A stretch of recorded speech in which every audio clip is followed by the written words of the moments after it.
Now, the traditional picture of how data is represented in the database can be thought of in this way. So you have a row with three columns, and these columns completely describe the row's primary key, the user ID, in its totality. So in row-oriented storage, each row contains complete self-sustaining knowledge, either directly or indirectly using foreign key references for the particular primary key in question.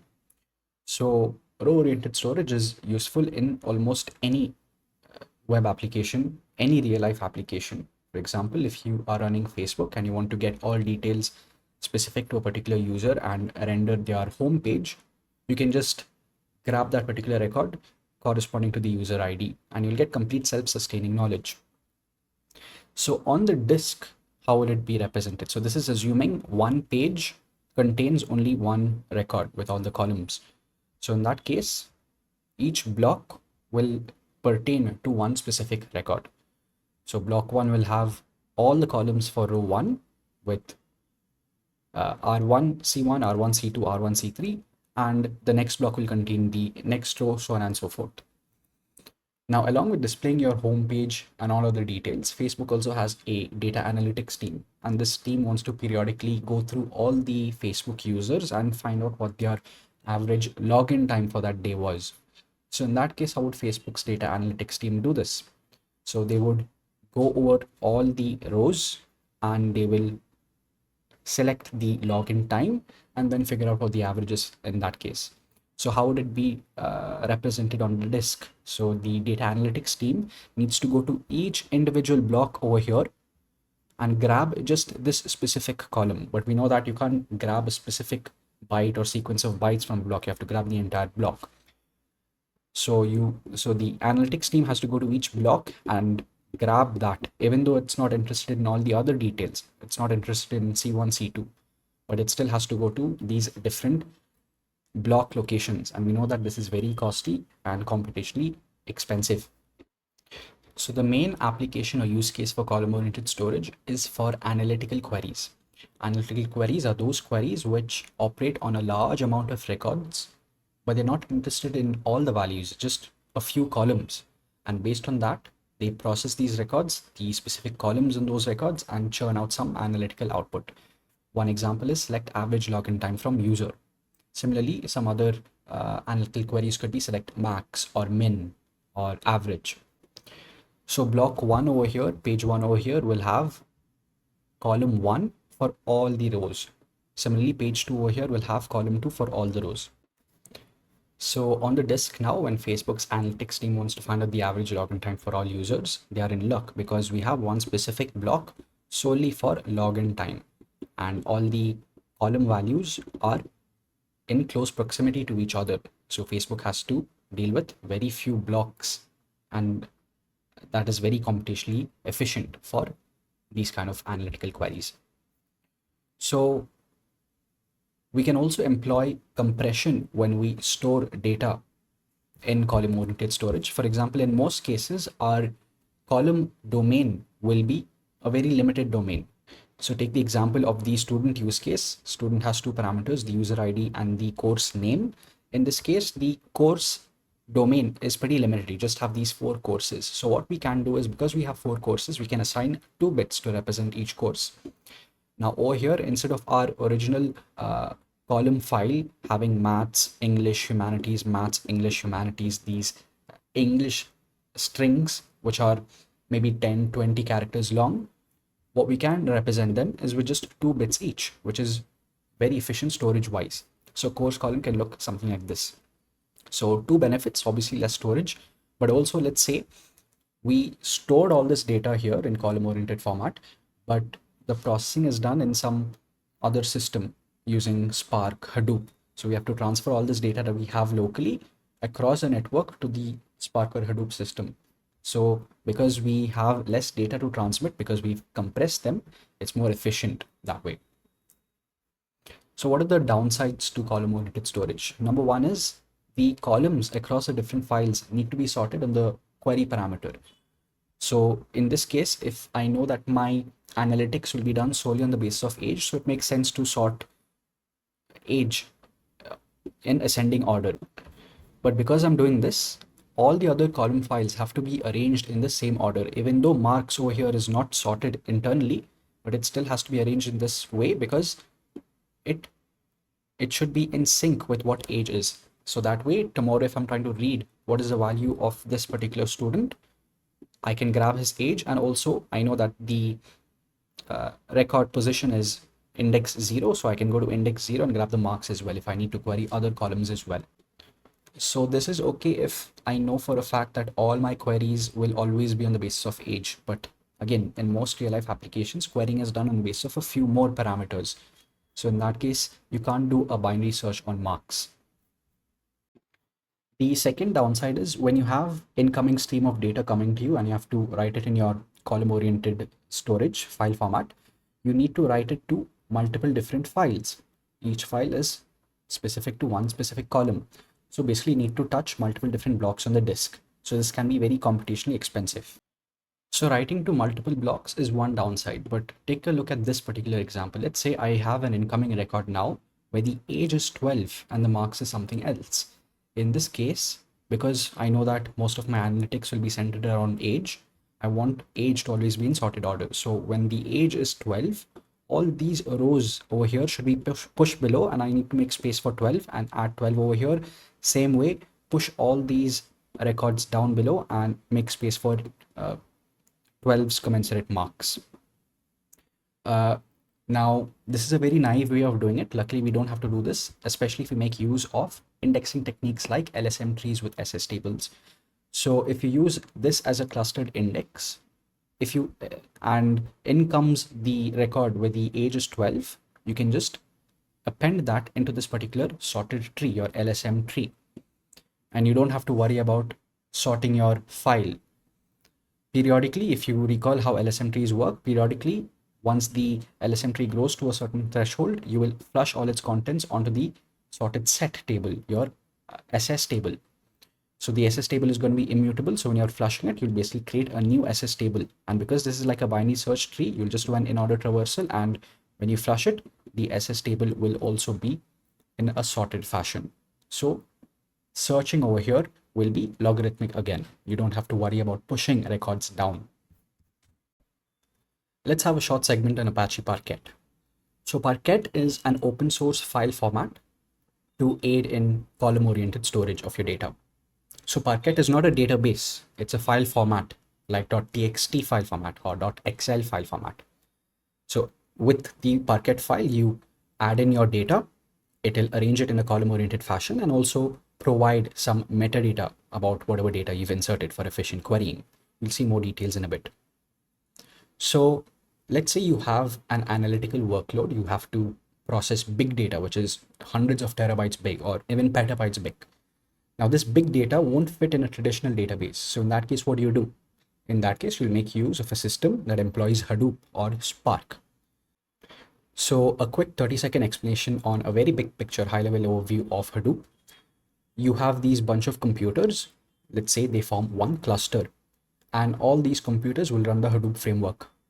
And we have these Parquet files. Obviously, our big data will span multiple Parquet files. And let's say we have a billion Parquet files. Now, they won't necessarily fit in one computer. So what we do is we distribute these files across the nodes that make up your Hadoop cluster. Now, because you've configured your nodes of the Hadoop cluster, your nodes are in sync with what data they possess. And let's say in comes an analytical query, your Hadoop cluster will know what nodes contain what data, what nodes to query, and it processes it in a very computationally efficient way and churns out the output. So that is how Hadoop works. And Parquet is used in tandem with Hadoop and other batch processing frameworks like Spark or Presto or Hive. In fact, Parquet was originally created by Twitter to work specifically for Hadoop. We'll talk about Hadoop in video 7 or 8. So this is the physical layout of a Parquet file. Earlier, we saw one picture of a column-oriented storage, which is over here. Now, if you can see, one page over here contains only one column that is commensurate with all the rows. Now, this is fine if your analytical queries are on the basis of just one column. but that's not how the real world works. Real world queries make use of few columns, 2, 3, or a few. So in this case, it's not very efficient having this storage model, because in that case, if you recall, we can do binary searching on a specific range only on one page.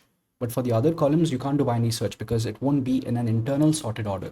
The order will be arranged based on column 1. So in comes Parquet's storage model. It looks something like this, the file format. So you're batching your data into rows, and in each row group, you'll have all the columns with all the column values that correspond to that particular row group. So let's say you have a student table and the user ID is 1, 2, 3, all the way to 1,000. And this user student will also have 10 additional columns. Let's say student age, student marks, courses, etc. What you will be doing in Parquet is when you're storing it, you will batch the student table into row groups. Let's say in groups of 100 students. So that'll be row group 1. And the next 100 students will be row group 2. And for row group 1, students 1 to 100, you will store all your columns with all your column values. So over here, the first column, this is a different use case. This is for, let's say, product details, sale product details. So the first column over here is sale data. You're storing all the values of sale data for the products sold between January 1 and 7, which makes up your row group 1. So again, on the disk, all the column values will be in close proximity to each other. And if you get a query that makes use of not just one column, but also requires two columns, let's say sale data and store ID, that is also not a big deal because they are in close proximity to each other. So this way I can have multiple Parquet files. The first file over here is Jan 1 to 7, 8 to 14. The next Parquet file is Jan 15 to 21, so on and so forth. So tomorrow, when in comes an analytical query to basically find out the total sum of the sale data from January 8 to 14, what I can do is locate to that specific Parquet file. And this Parquet file can have multiple row groups. I can just do a binary search on this particular row group. Now Parquet, along with obviously grouping data in rows and in each row group having all the columns corresponding to those row groups, will also allow us to configure certain metadata to be exposed for each row group. So let's say we create our Parquet file and we configure it to create row groups out of each 10,000 entries. And for the metadata that we want to be exposed for that particular row group, we can say expose the average, expose the min, max, and sum. Along with that, our Parquet file can expose a file level metadata as well, saying what all row groups are there and what ranges those row groups cover. So tomorrow when I have a query coming in for finding the sale data from January 8 to 14, now I have a bunch of these Parquet files. The first file is Jan 1 to 7 and 8 to 14. The next Parquet file would be from Jan 15 to 21, Jan 22 to 30, so on and so forth. So what I'll be doing is my system will basically do a binary search on all the Parquet files and it'll know that our range is confined to this particular Parquet file. Now within this Parquet file, you can have multiple row groups. So what we can do is with the help of our metadata, we know what row groups contain what ranges of data, so we can just do a binary search on that because this is it's stored in a sorted order. We configure that. So these are our row groups and we have the metadata pertaining to each row group over here.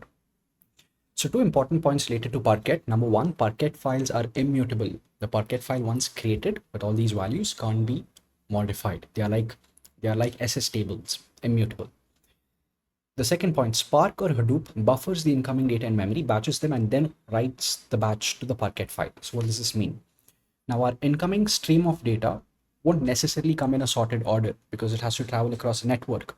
So you won't necessarily get data from user 1, 2, 3, 4 in that order. It can be 1, then 4, then 3, and then 5. So what you do is if you want to, let's say, batch your data in a certain logical order, for example, on the basis of weeks over here, where you're defining week as 1 to 7 and then 8 to 14, you obviously want it to be sorted in that fashion, but you have data coming in this form 6, 9, 1, 8, 4, 15.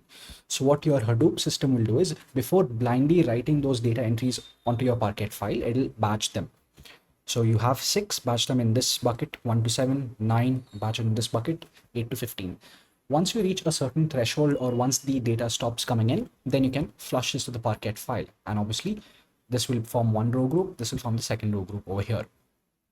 So now if you have an analytical query coming in for, let's say, the range from Jan 5 to Jan 10, it obviously touches these two row groups. And querying these row groups will be pretty efficient because you're making use of your metadata that Parquet provides. And also it's going to be binary search. Now let's say this is done, but you still have some more data coming in from Jan 15 to 21 and also some sparse data from Jan 1 to 7 that wasn't captured over here. Now in this case, I mentioned that Parquet is immutable in nature. So how will you fit in this data onto this particular row group over here in Parquet file 1? And the answer is you don't. What you'll do instead is you'll again create batches and flush this to a new Parquet file. So in this case, it's going to have row group Jan 1 to 7 and the other row group is over here 15 to 21.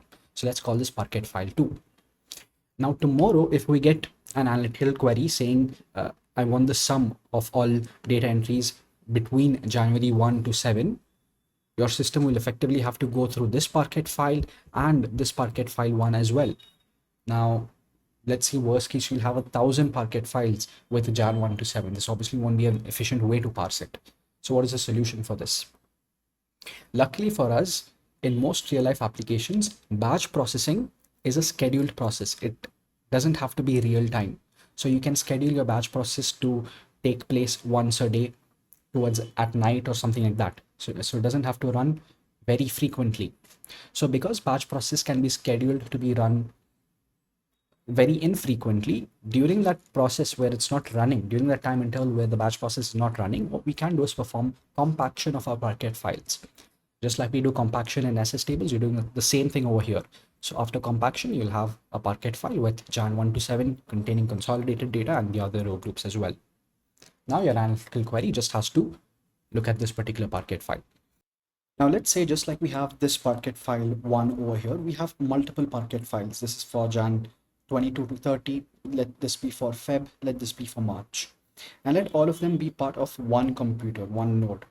So when we have an incoming request over here, how do we know which Parquet file to direct it to? What we can do is we can create an index over all these Parquet files. So the index, the node of that particular tree, can specify the range. So Jan 1 to 21 will be over here. We can direct that. So again, this is pretty trivial to implement using a normal indexing technique, but this is confined to a single node. And we're talking about batch processing over here. And all your Parquet files won't fit on one node. It'll be distributed.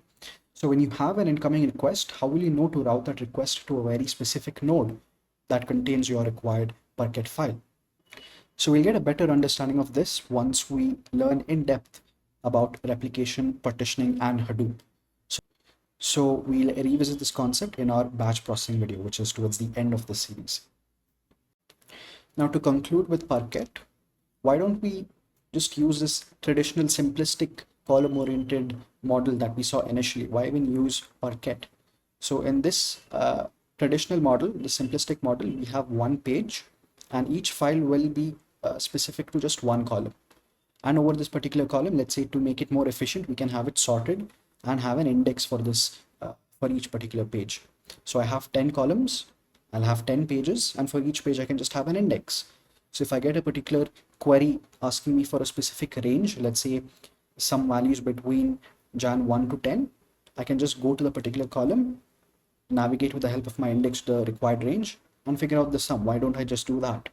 So two downsides. Number one is you're creating an index per page, and that is not efficient on the disk because the index size is going to be pretty big. Number two, as we saw, that real life applications won't be just confined to one column. Let's say out of 100, most realistically, you'll have a couple, 3, 4, for example, parameters to match. So in that case, this won't be efficient because you'll have to touch on multiple blocks, multiple files. If you have a query like select person age from person, it makes sense to just keep things simple and have an index over person age. But what if you have select person name, person gender from person, where person age is greater than 10? In this case, it makes sense to have your values grouped on the basis of rows, and in each row group, you'll have all the columns associated. That makes querying more efficient.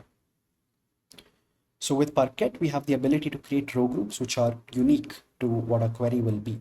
You can create your row groups on some logical condition. So Parquet stores column chunks in row groups, so related rows are kept close together and greatly reduces the disk seek time. So you must be familiar with relational databases and non-relational databases. Let's take a look at two other variants which are used for very specific use cases. One is time series databases and the other one is graph databases. So time series databases are great for handling time series data. By that I mean data where you have queries on the basis of time. So this data comes from various sources like logs, metrics, or even from sensor readings. So assume you have multiple sensors which give you the temperature, humidity, pressure readings every single minute. So you want to query all these readings over the past 1 hour or over the past 2 hours. So in that case, you'd use time series databases. Now, this might seem very similar to batch processing, but it's different in this case. Time series databases are for real-time queries, and your queries over here operate not on big data, not on petabytes or hundreds of terabytes. You're operating on short to medium term data, few hours or few days long.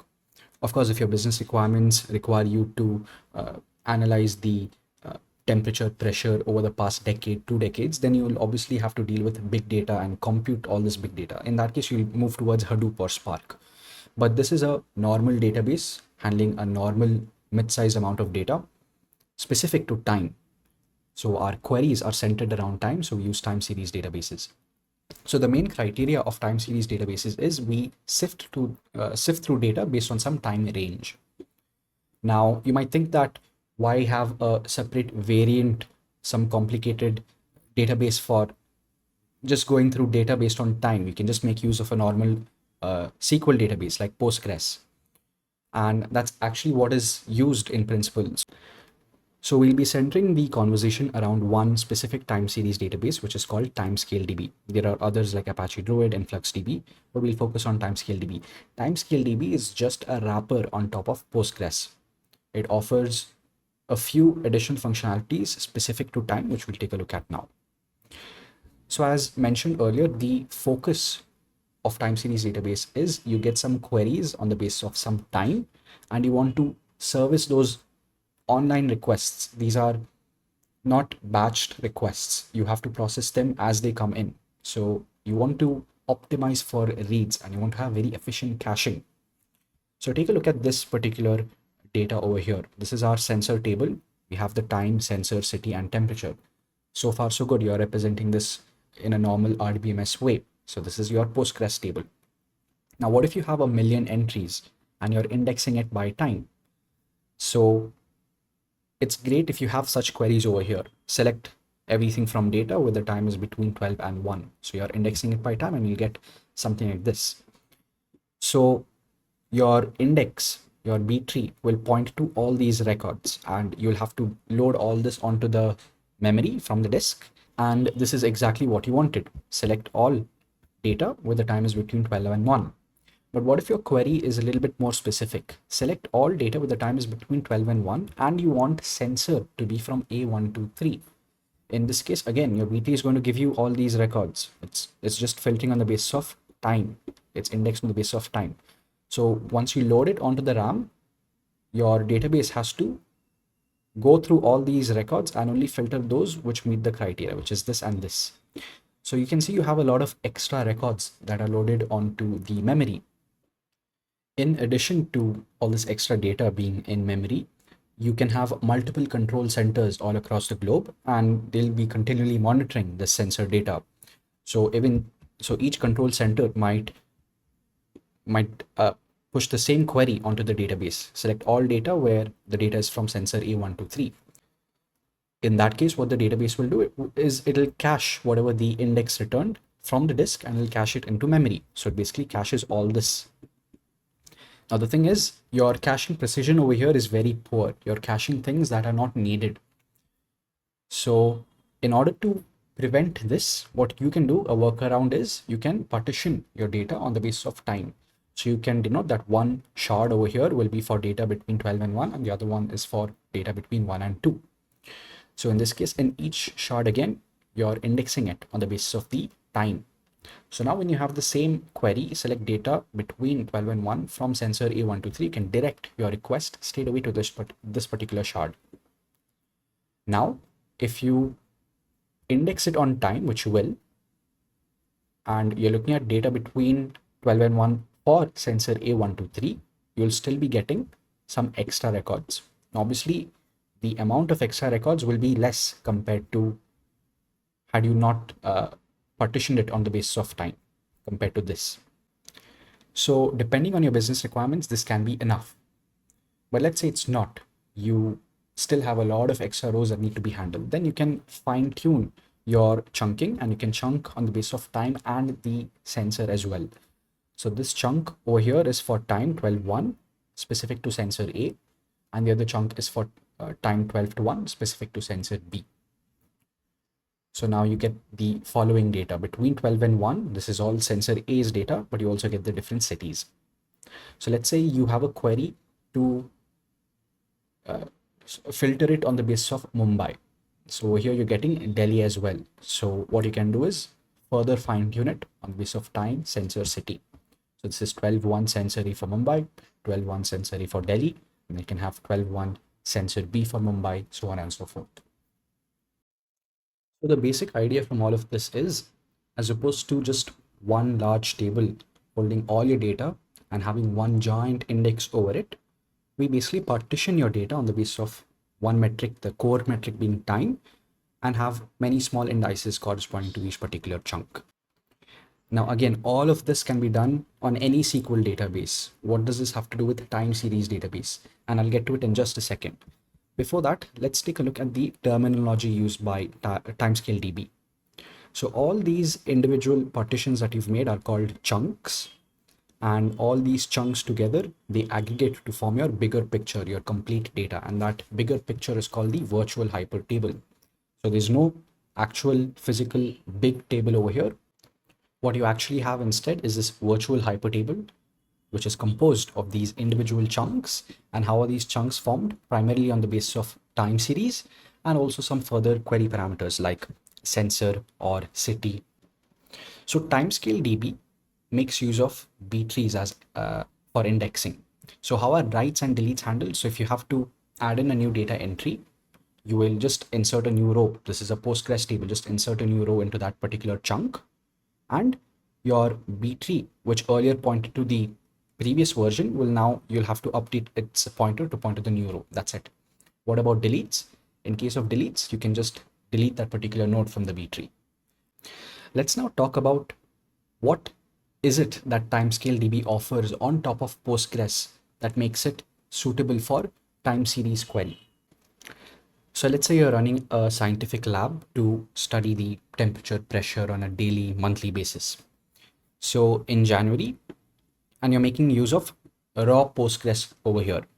So in January, you decide that you're going to create one particular partition over here, and that will handle all of January's data. And you get 100 rows a day in January, and this is enough. All that data, that 30 into 100 entries, will fit into this particular shard. So you can manually create a partition in Postgres like this. So create a table for January, and your partition will be on this specific range. But let's say when February comes, you've decided, you've installed sensors in multiple locations. You've installed many more sensors, and now you're getting 10,000 entries a day. And you feel that having one particular shard for the entire month is too memory constrained. So what you do is you decide to have one shard, but for 2 days only. So this shard will be from 1st of Feb to the 2nd of Feb. And for the 3rd Feb data, you will create a new shard over here. So this will be for 3rd Feb to 5th Feb. So you'll keep creating more shards like this. Of course, as time progresses, let's say you just want to store 1 month back data at max. So let's say January's data can now be deleted. So you can free up this particular shard. You can further partition this and assign it to February's data. So you can create partitions like this for values from 1st of Feb to 2nd of Feb, so on and so forth. But when March comes, let's say you get 100,000 entries, then you again have to fine tune and manually create partitions like this, because Postgres is not going to do that for you. You have to, based on your business requirements, based on your changing ingestion rate, you will have to manually create all these partitions.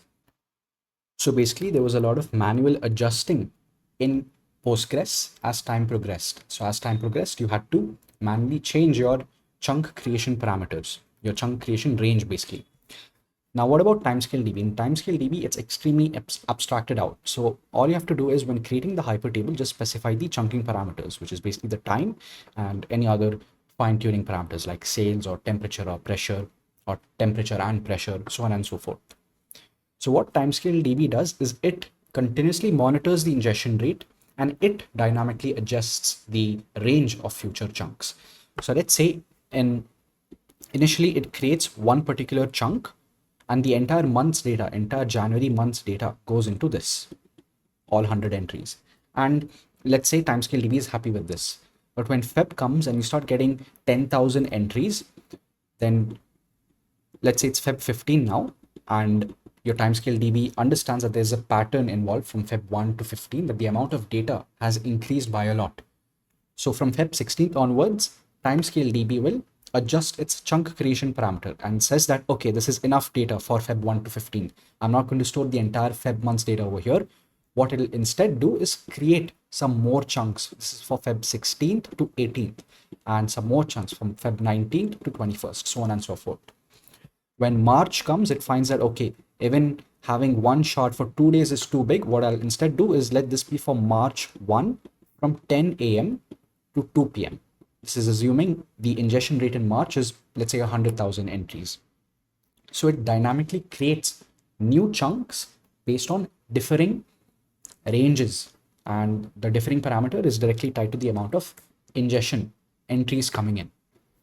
Now, let's say your business just needs past 1 month data. So you're in March and you don't care about the January's data. So in that case, what your timescale DB does is it automatically invalidates whatever data entries are there in Jan and starts creating new shards in the shards allocated to Jan initially. So like this. So in conclusion, you're going to make use of time series databases when you have queries on the basis of time series, or rather time ranges.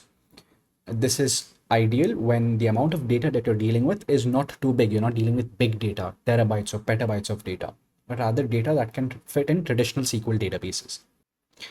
An implementation of time series databases that we saw was timescale DB, which is just a wrapper on top of Postgres. And the core functionality that it offers is the hyper table, which is virtual in nature. It dynamically adjusts the creation of these mini chunks based on the differing ingestion rate that it continuously monitors. Let's quickly talk about graph databases before we move on to serialization. The graph databases are used to model real-life relationship data. For example, modeling the hierarchy in an organization. For instance, who does an employee report to? Or in Facebook's case, who are the friends of a particular Facebook user? So before moving to a specific graph database, which is Neo4j, and seeing how it is implemented in a very high level picture, let's first take a look at implementing these relationship data, these relationships using a normal SQL database. So you have your, let's say, your employee list over here, 1, 2, 3, 4, 5 with their corresponding names. And over here is your reporting hierarchy, which is a different table. So let this be the hierarchy over here. So you have A at the top with B and C, and A at the bottommost level. Now, it can be thought of as this table is the nodes, and this reporting hierarchy, which represents the relations, can be thought of as the edges. So this is 2, who is under 1, 3 is under 1, 4, which is D, is under C, and 5, which is E, is under D. Now, let's say you have a query which is find out who person E reports to. For that, you'll first have to go to this particular table, find out the ID, that's fine. And then you go to the reporting hierarchy and you search where 5 is. Now this table can span millions of entries, so it makes more sense to do a binary search on that. And you'll do binary search if it's indexed on the basis of under property. So let's say you're able to do that, and then you find out that 5 is under 4. Now you don't just stop there, you want to find out 4's name. So you go back over here and you find out 4's name, which is D. So the overall time complexity was over here, you're doing a binary search on this relationship table, which is log E, plus once you have the data, you're going back to this original table to find out the name. So that's a log n, the number of nodes.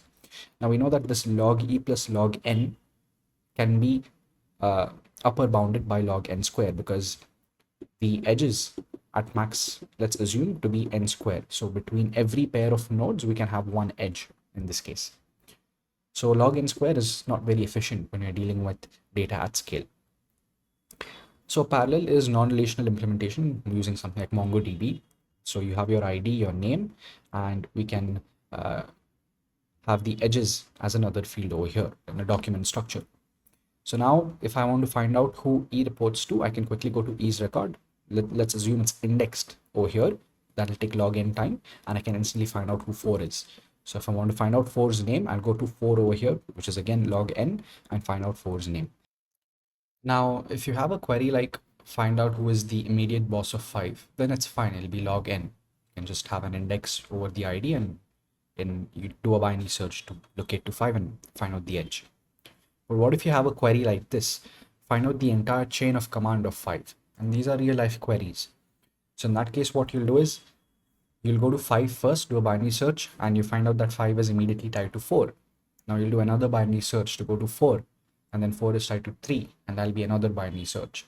So each binary search is log n. And let's say the depth is going to be d. So it'll be d times log n.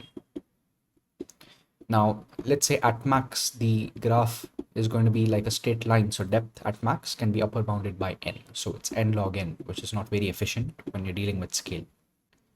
So in comes graph databases. So the graph database that we'll talk about is Neo4j. Neo4j. So this is the graph data that we'll try to represent over here. So D, as you can see, has two outward edges to B and C, and A is the top boss over here. Now we'll look at a very high level picture of Neo4j. We can see there are two tables. It does not actually store data in a table format. This is just a logical view of how Neo4j works. It'll actually maintain files, and yes, index over files as well. So the first file format is for nodes.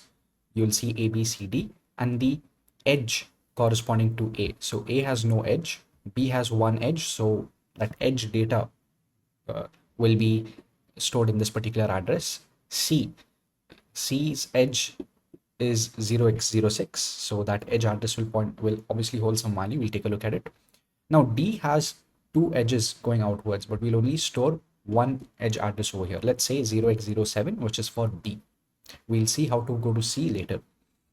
Now this is edges. So let's see what data the edges file will have. So if you look at 0x02, which is B, B's edge address is 0x05, which is this one right here.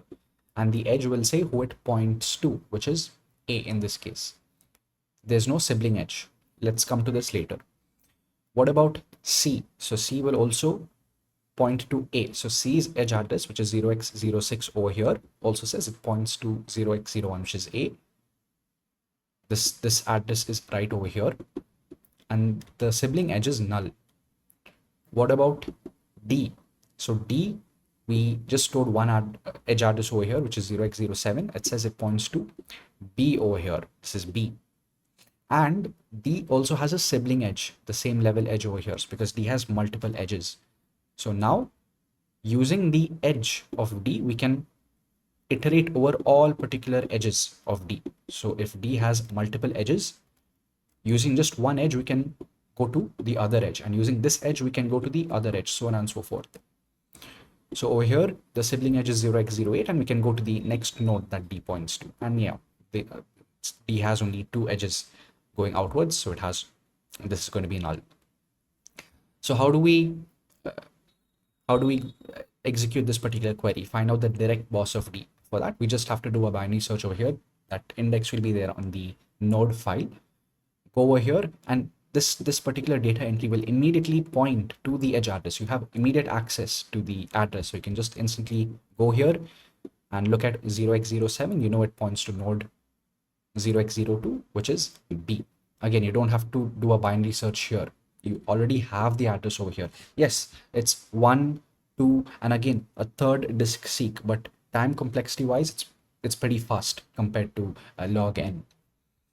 So the only log n factor over here is checking out is going to D initially. You don't have to do another log n to find out or to go to B, because you already have B's address instantly available to you. So it's just going to be log n for the first access to D. If you want to find out D's, who D points to, it's going to be constant time. So it's log n plus constant time. What about the second query that we saw over here? Find out the entire chain of command of 5. So it'll be n log n at the worst case if you're to use relational or non-relational databases. Over here, find out these entire chain of command. And for simplicity's sake, let me erase this over here. So let's assume that we just have B and A above D. So I can erase this as well, and we don't have a sibling edge. So now we'll first have to navigate to D. So let that be log n. Now D, I instantly have the edge address of D, which in this case is 0x07. So I go to 0x07 and it instantly tells me who the next node is, which in this case is 0x02. So I also instantly am at B. Now B, how do I go to A? B tells me that the next edge address is 0x05. So I instantly go to this edge address and I know that this edge address points to 0x01. Now I instantly go to A and I know that I've reached the ultimate position. So in this way, all I had to do was a log n plus the D, which is the depth of the tree. Let's assume it's a linear chain. So it'll be log n plus n, which is upper bounded by n. So n is really very efficient compared to n log n. So this is how Neo4j works. Let's end this video with serialization. So assume you have a microservice setup where one service is written in Python and the other in Java.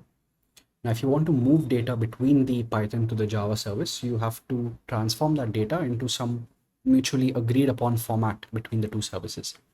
And this transformation of the data is called encoding the data, or better yet, serializing the data. So you serialize it, you transform it into some representation that both can understand, and Java will deserialize it, decode it back. So rather than doing this encoding manually, we make use of serialization frameworks like Thrift, which is provided by Meta, and Protobuf by Google. We'll take a look at this in a short while. So in short, serialization is basically ensuring that the data is transmitted across the wire in a consistent and language agnostic format. So any service written in any language can work with it, provided that they know what we're talking about. So these serialization frameworks will encode it in a very efficient, compact manner, and they provide some other security advantages as well. We'll take a look at that. So before talking about the microservice setup with different languages, let's just take a look at these two services written in Java itself and how do you transmit data in a very naive way. So let's say you've created this object, booking object. This is the booking name, the contact number, and the booking time. So one way of transmitting it is you convert this to a string, b1.to string, and you write it to the file, or you write it across the network. So toString will provide the string representation of the object with the keys and the values. But the problem with this is toString is an overridable method, and the sender can, let's say tomorrow, change the string representation of the object. And then if the sender does that, then the receiver will have to make changes in their application code. So this is not an ideal approach, and this is not used. A better technique is to make use of the serialization mechanism. So assume you're dealing with this booking class, and in Java, you can implement serialization by having the booking class implement the serializable interface. So this provides certain contractual guarantees when serializing and deserializing data. So your booking class can also have this particular method, write object. So let's say before encoding the data, you want to perform logging or you want to perform some validation checks. So whatever additional logic you want to execute, you can write this in this write object, and towards the end outcome of write object will be that your data will be serialized. You'll have a byte stream of it. If there's no write object explicitly written by you, then JVM will call an internal private write object. So similarly, when deserializing, you can have a read object also defined in your booking class. So when creating the instance in the receiver code, that read object method will be invoked. Let's say you want to do some logging, validation checks, and then finally you will be reading that byte stream and parse it and plug in those values into the created object. And if you don't have a read object, JVM will again make use of a default private read object method. So as you can see, this is the deserialization code. You can make use of the read object, which you can explicitly define, or if this is not present, then JVM make use of the private default read object. So what are the downsides to this serialization mechanism? So one obvious downside is the byte stream that you're creating and sending over the wire is specific to Java. So deserialization is only possible if the receiver is also written in Java. So our services are tied to one language basically. The second point is when you benchmark this encoding against popular frameworks like Thrift, Protobufs, this is not very efficient. The size of the encoding, the byte stream, is still very big. One of the big advantages of using Thrift or Protobuf is the smart manner in which it is able to compact our data, which we'll take a look at. And the third point is the security risks when deserializing. So let's take a look at this. Let's say you are the receiver and your application makes use of various third-party libraries. One of them has this particular class, innocent class. So when you instantiate innocent class, when you deserialize it, you will be calling read object. And the first thing you'll do is call default read object to plug in the values over here with whatever is in the input stream, and then do additional functionalities that you want as per requirement, which is logging, validation checks, etc. Now, let's say you have a malicious attacker and he understands that there's some flaw with innocent class and he passes your application code with a byte stream that looks something like this. So innocent class object with root files and some harmful data that is going to be written into those root files. So when you're deserializing this, you will call read object, you will instantiate it, you will plug in all the values, and after doing that, you will basically write into the root file some harmful data. So the problem with serialization mechanism is that when deserializing, any malicious attacker can plug in any harmful byte sequence and you'll execute that byte sequence when creating your object. So that is a very big flaw. Now back to our microservice architecture where each service is written in a different language. So in this case, the agreed upon format that is most commonly used is JSON. So JSON is this document structure with keys and values, and it has very limited data types. So one of them is strings, the other one is numbers, the other one is Boolean arrays and objects. That's it. So let's take a look at this particular JSON document. This is a tweet document, which has the tweet name, tweet ID, the same tweet ID in string. We'll come to this, and the login time. Now, what is the issue with JSON? Why don't we just use this as our encoding parameter? So you can also have your booking object over here, convert it to the JSON object and transmit this. The problem with JSON is the large sized payload over here. You have these colons, you have commas, you have these gaps, these blank spaces over here. It adds up. The second issue is the redundant parameters passed. So if you're running, let's say, Book My Show or Expedia, and you have two services, one is booking service and the other one is confirmation service. A booking service will always send booking data to the confirmation service. So both of them will always operate on one type of data. So they can agree that these are the parameters that you and I will always be dealing with. But if you look at JSON, it's key value type. So you'll always be passing these keys, and these are bytes again. So they take up space. So there's redundant parameters passed, and this is what Thrift and Protobuf aim to solve. And as mentioned, there's no explicit data types over here. There's very limited support for data types in JSON, like strings, arrays, numbers, Boolean object. And even if you do have numbers like over here, this number is not demarcated into it being an int 32, int 64, a long float. It's just a normal number with some specified amount of bytes. The problem with this is if you use JavaScript, let's say your receiver code is in JavaScript and you're trying to read this particular tweet ID, and if it's, let's say, 64 bits, if this is 64 bits, JavaScript cannot deal with 64-bit numbers. It loses precision if it tries to read tweet ID. So if you have a line like this, let tweet ID be tweet.tweetID, you won't read the entire 64 bits because JavaScript, if I recall, will have max support for 53 bits. So you'll be losing some precision over here.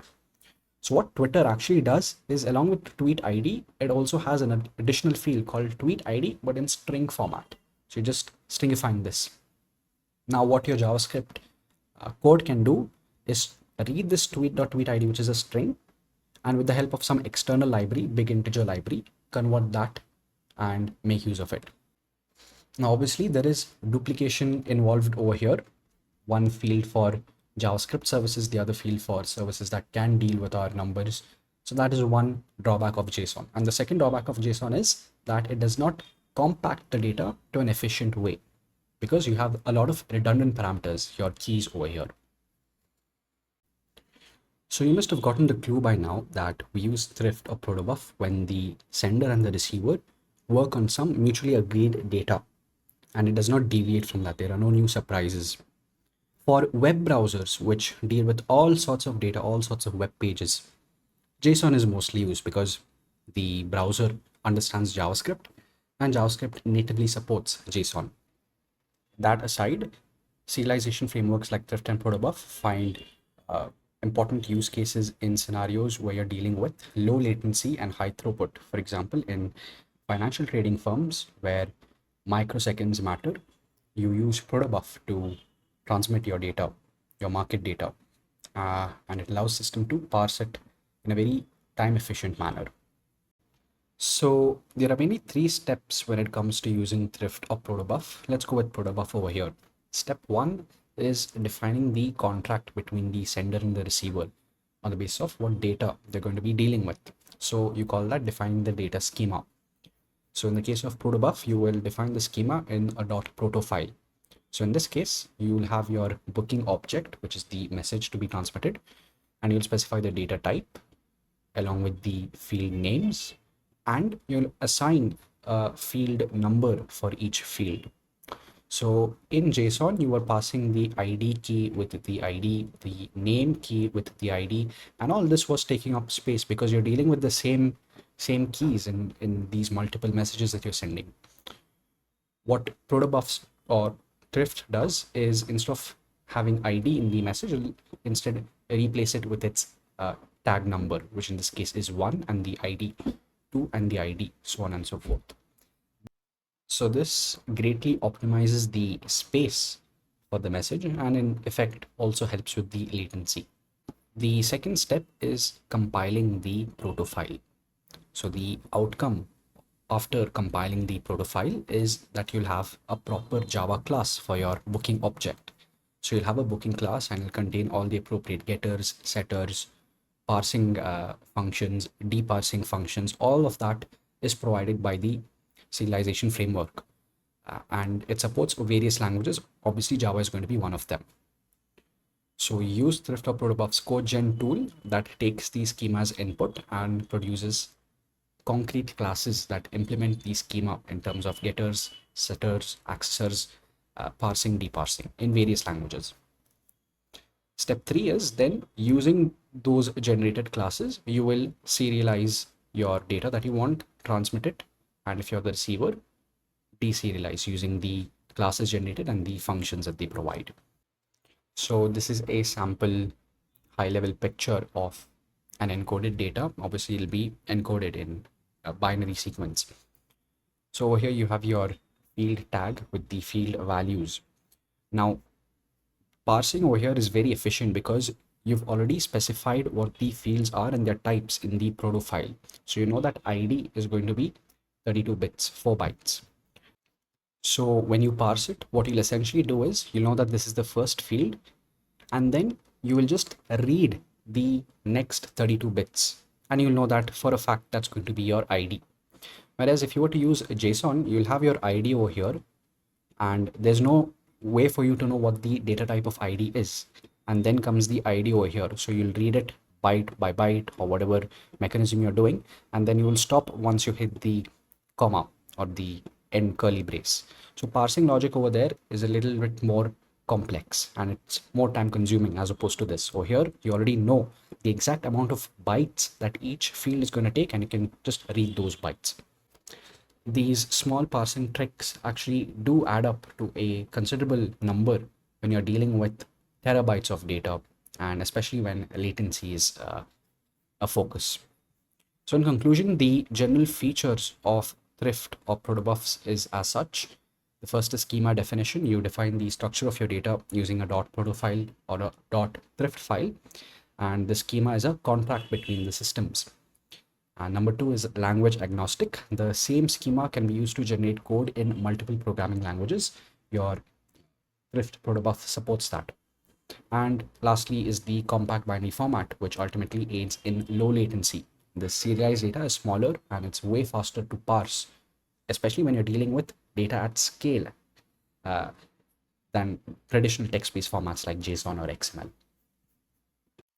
So what we can conclude from protobufs and thrift is that it requires both the sender of data, I'll refer to it as the writer, and the receiver, I'll refer to it as the reader, to have knowledge of the schema beforehand. They should contractually agree on that, and that schema should not change, it should not alter, they should stick to it.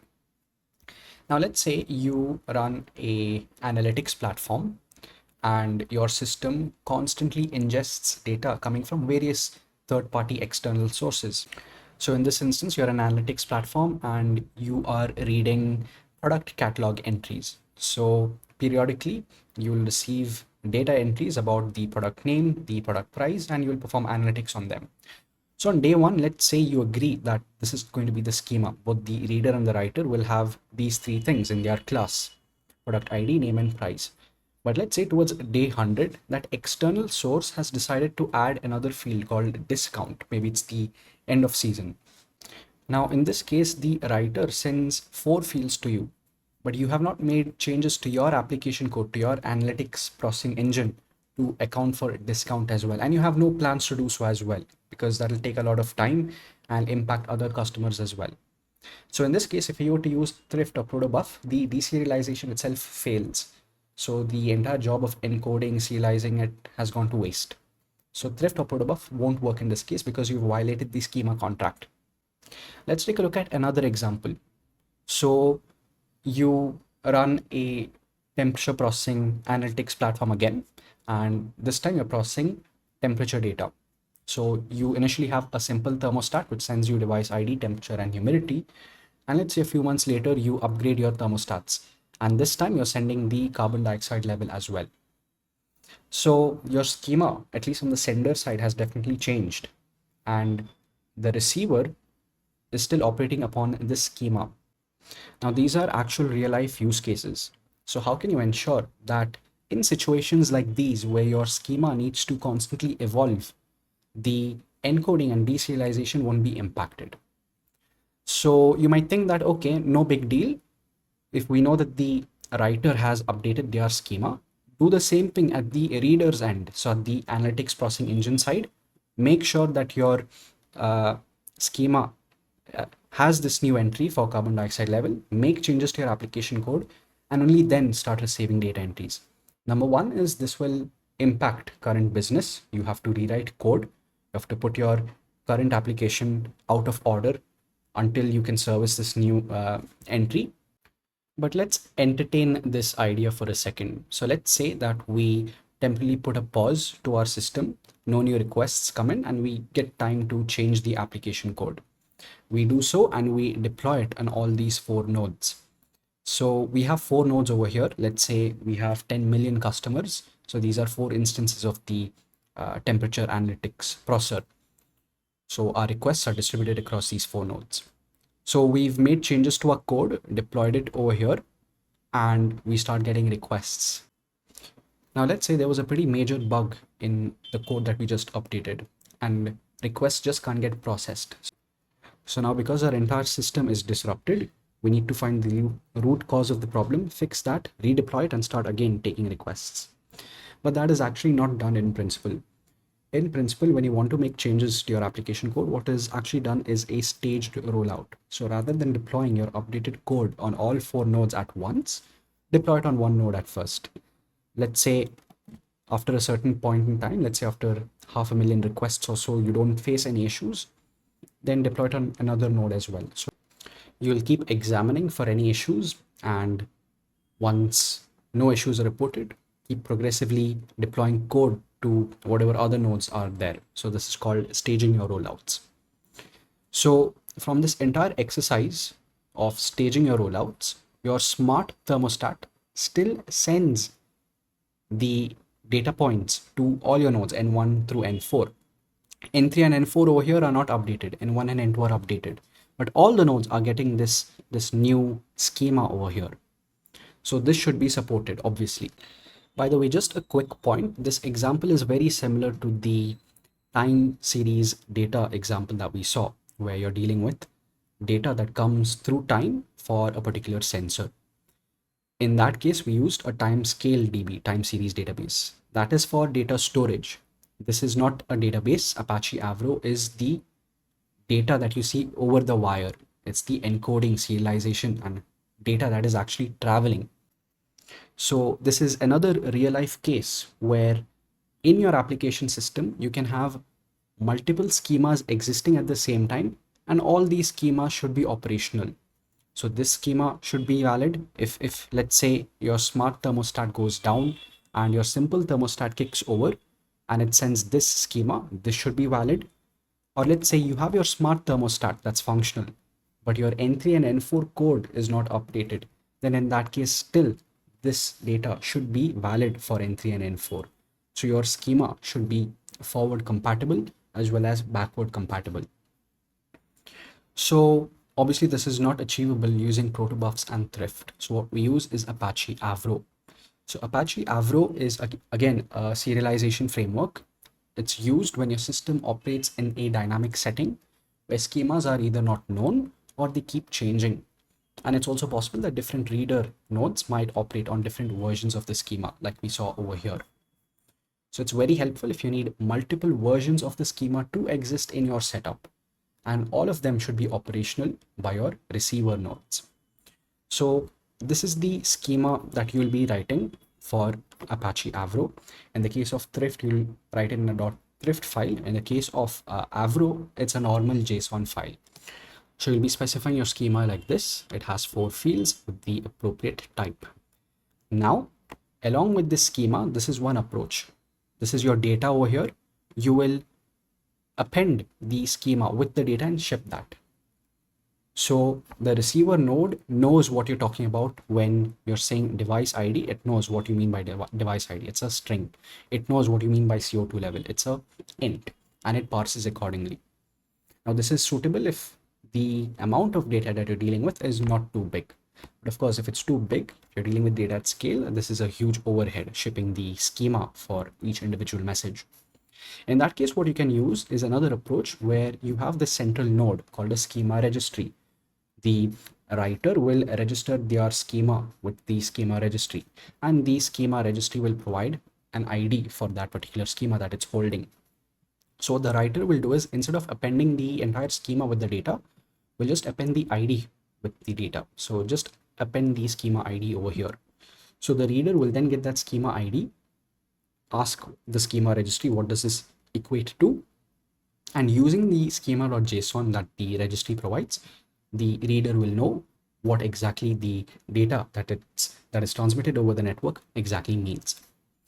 So let's say the writer sends these 4 attributes, but our reader's schema is not updated. It does not have support for CO2 level. In that case, what does the reader do? So the reader knows that, okay, from the schema registry, I read this CO2 level, but I don't have it in my schema. So the reader will simply discard it, because the application code has no support for CO2 level. It doesn't know what CO2 level means. It just knows that it exists in this schema. So it doesn't even consider it. But what if you have the opposite? Let's say this was your writer and it's sending data to this as the reader. So your reader knows that, okay, this is the schema I received, but it's missing a field that I have, which is CO2 level. In that case, when defining the schema, you can specify that this CO2 level type int can also have a default value. So let's say the default value is 10. If you don't provide a default value, what this will do is just consider it to be null. So in that ways, you have cross compatibility between differing versions of the schema in Apache Avro. So that's pretty much it about Apache Avro. So in conclusion, Thrift or protobufs do not natively support dynamic schema resolution. Thrift or protobufs do not have built-in support for a schema registry, and it makes it harder to manage schemas in a distributed setup. So Thrift or protobufs are better suited for static environments where the schemas are well-defined and stable. The polar opposite for that is Apache Avro, where Avro allows the reader schema to differ from the write schema. And this is particularly useful in dynamic settings where the schemas alter with time, as we saw through our various examples.